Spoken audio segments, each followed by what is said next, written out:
Hello, how's it going? Nick here again with the Korg Modwave. The other day I posted kind of a long form tutorial. What I wanted to do today was be more of a rapid fire kind of quick start guide. One that could be a reference for those that have watched a long form tutorial but don't want to shift through 90 minutes of a tutorial to get a quick reference when you're trying to find how something works again. And also for you out there who don't want to sit through 90 minutes of tutorial and just want a quick 10-15 minute getting started guide. This is the video for you, and without wasting any more of your time, let's go. All right, let's get through this as fast as we can.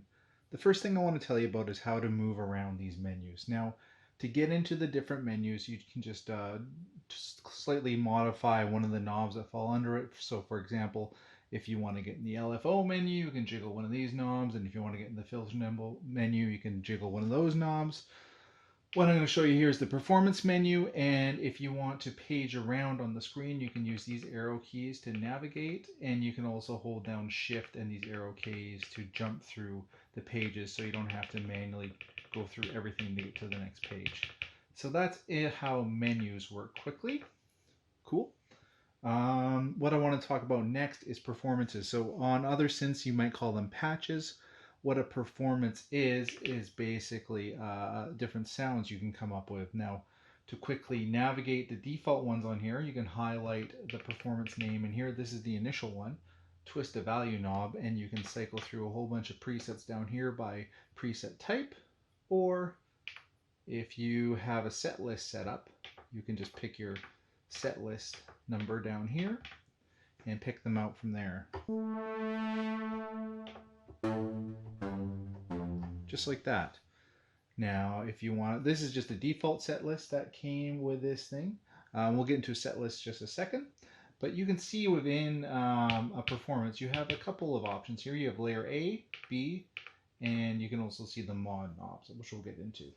All right, so let's look at the layers. So you can see this performance Ripper Lead mod wheel has two layers. It has layer A, which is the mod Ripper Lead, and layer B, which is the initial program, which you can see is not enabled because the layer light, even if I highlight layer B, you're still hearing Ripper Lead. You're not going to hear layer B till I turn it on by double tapping there. And it's hard to hear because it's buried under layer A, so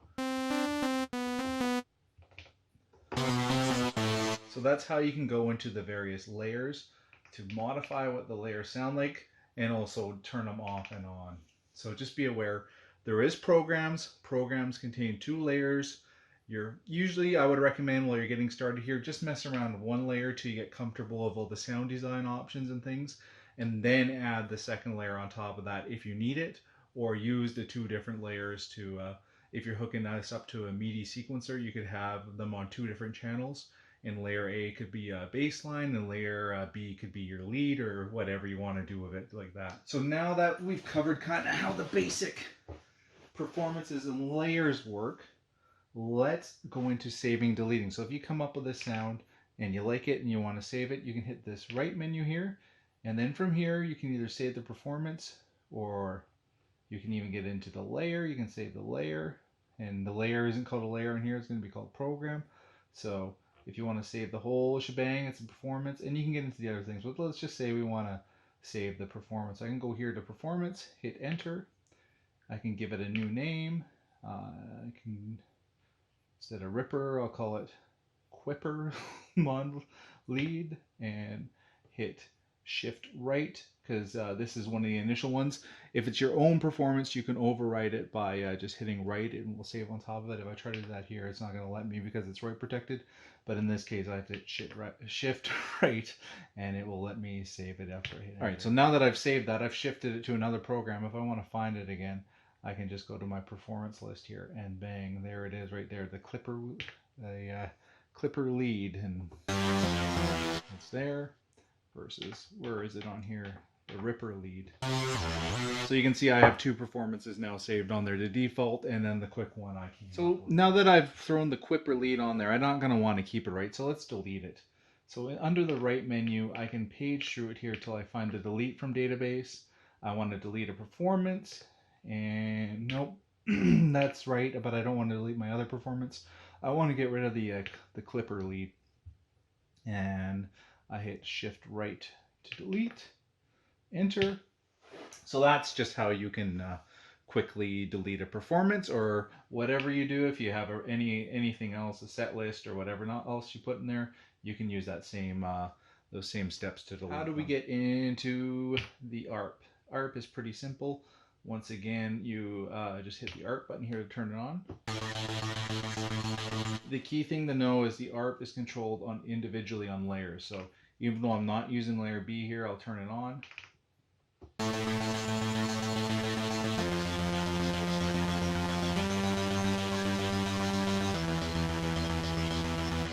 You can hear the kind of initial sound in the background there, but if I turn the ARP on for the initial sound, you're going to hear that peg away with layer A.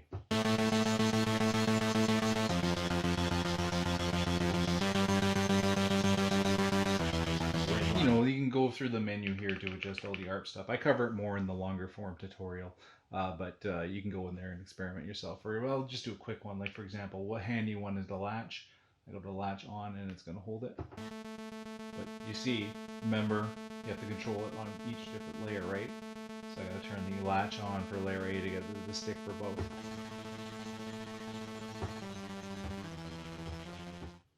Let's cover the sequencer super quick. Now this is going to be hard to do quick because it's quite complex, but I'm going to just cover the basics. So let's go back to find our initial sound here. So nice boring sound. All right. So the first thing I want to do is I'm going to want to set up a pitch lane. So let me just show you the sequencer quick here. So we go sequence view. You have a master lane, pitch lane, and shape lane, and sequencer AB. So not only can you just throw a pitch sequence, you can do motion sequencing and stuff with the various sequencers A to D, and you can also mess around with the timing of the whole lanes with the timing lane, and so you can play around with those a little bit to come up with a cool sound as part of your sound design.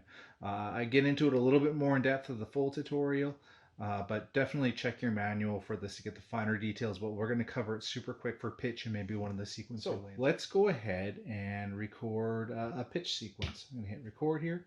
I'm going to hit pitch, which is 11 there, and the root note is going to be C4. Perfect. We'll hit enter. And we'll just send in a simple pitch sequence. Alright, good enough. Enter to complete. Now if I hold down a key.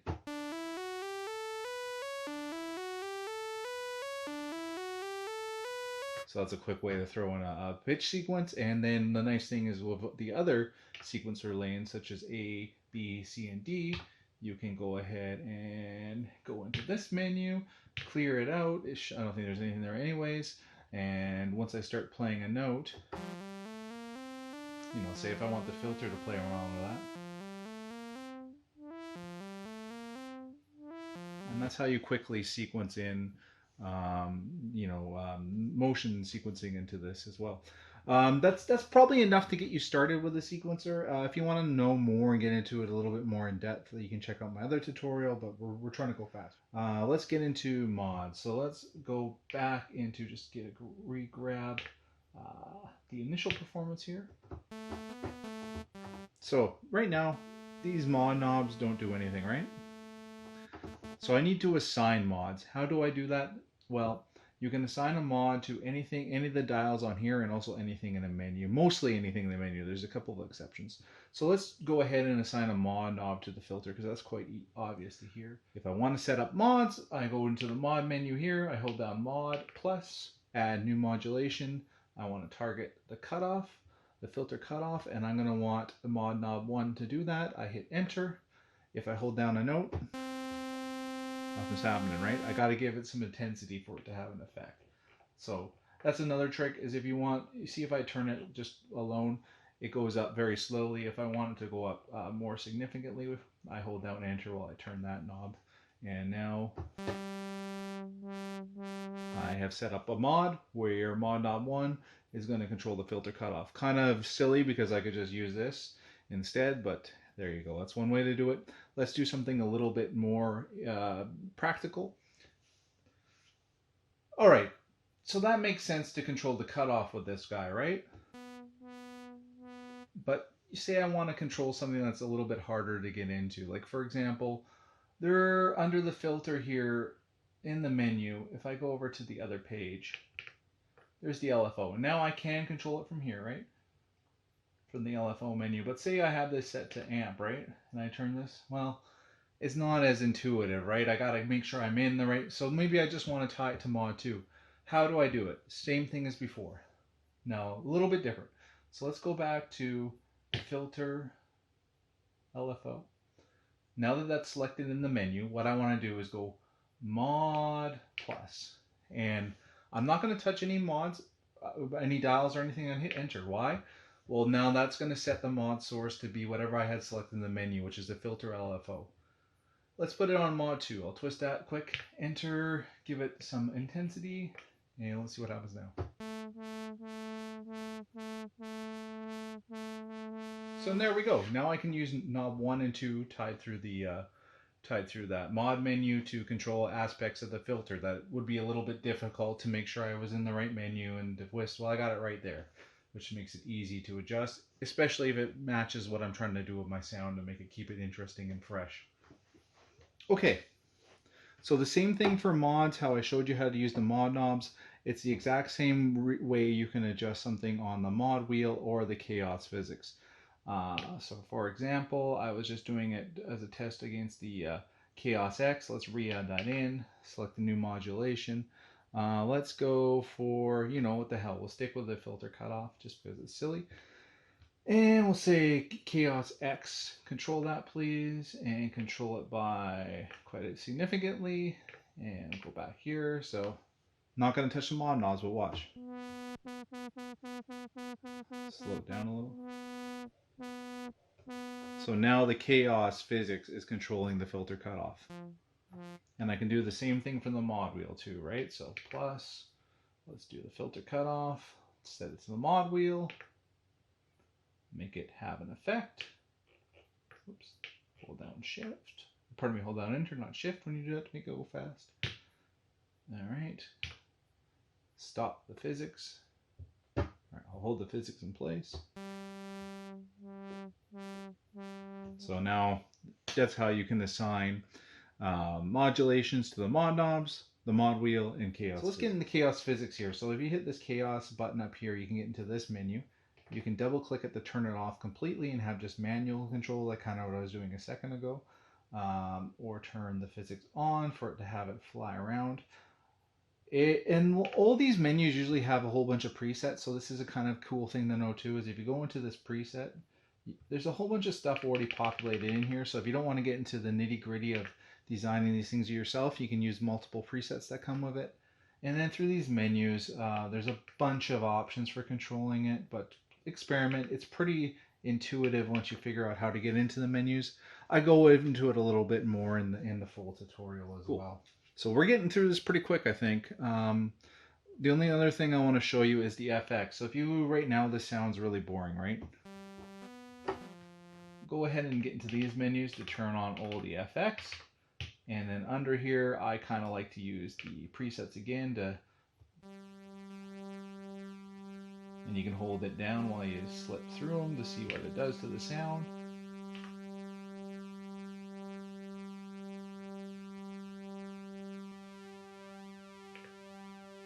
And they have, some of them have more menus where you can get in there and, you know, really play around with them.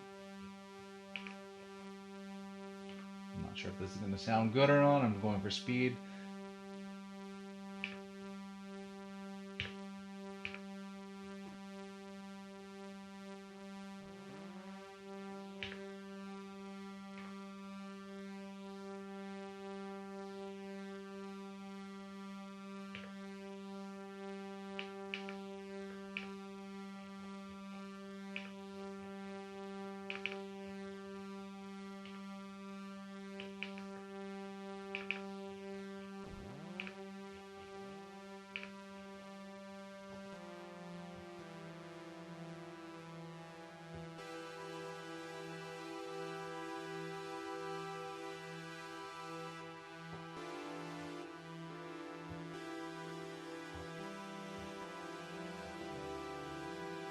Okay, sorry.